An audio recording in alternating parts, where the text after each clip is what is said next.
இவங்க எப்படி கம்பல் பண்ணுவாங்கன்னு நானும் பாக்குறேன். அவங்க ஹஸ்பண்ட் பர்மிஷன் கொடுத்திருக்காரு.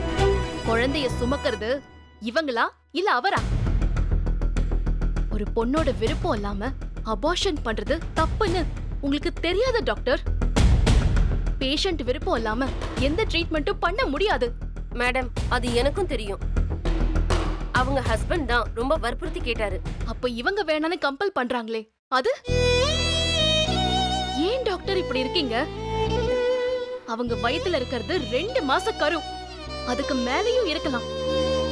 குழந்தையும் அழிச்சு அவங்களுக்கு ஆபத்தான ஒரு விஷயத்த as a டாக்டரா நீங்க எப்படி செய்யலாம்? இதெல்லாம் ஷாக்கிங்கா இருக்கு. அம்மா, இதெல்லாம் தெரிஞ்சுதான் நான் முடியாதுன்னு சொன்னேன். அவங்க வயித்துல இருக்க கரு இல்லீகல்னு அவங்க ஹஸ்பண்ட் சொன்னாரு.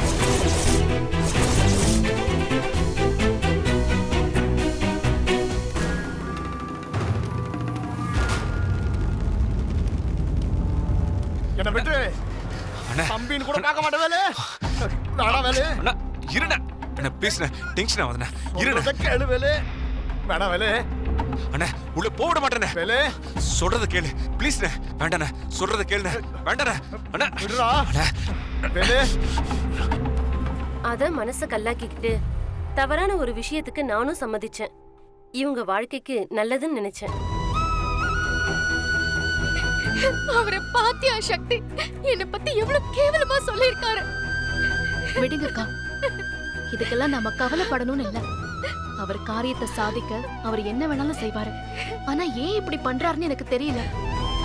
நீங்க வாங்கக்கா. வாங்கக்கா, என்ன யோசிக்கிறீங்க? வெளியில அவர் இருக்காரு, நான் பாத்துக்கிறேன். வாங்க.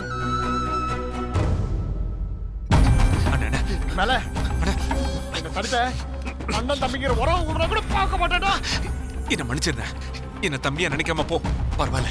ஏன்னா என் அண்ணன் இப்படி ஒரு விஷயத்த செய்யறத தம்பியா என்னால அனுமதிக்க முடியாது. வரைக்கும் உன் அண்ணன் என்ன பண்ணாலும் நீ துணையா இருந்திருக்க. ஒரு பொண்ணுக்காக எனக்கு எதிராக மாறுறது சரியில்லடா. டேய், வழி விடுறா. அத்தி மட்டும் தேனா அபாஷன் தந்து கூட்டு வந்துட்டா பண்ணிக்க மாட்டேன்டா. வேணாண்டா. அண்ணா அண்ணா சொல்றது கேளுண்ணா. அண்ணா அச்சை. வாங்கக்கா.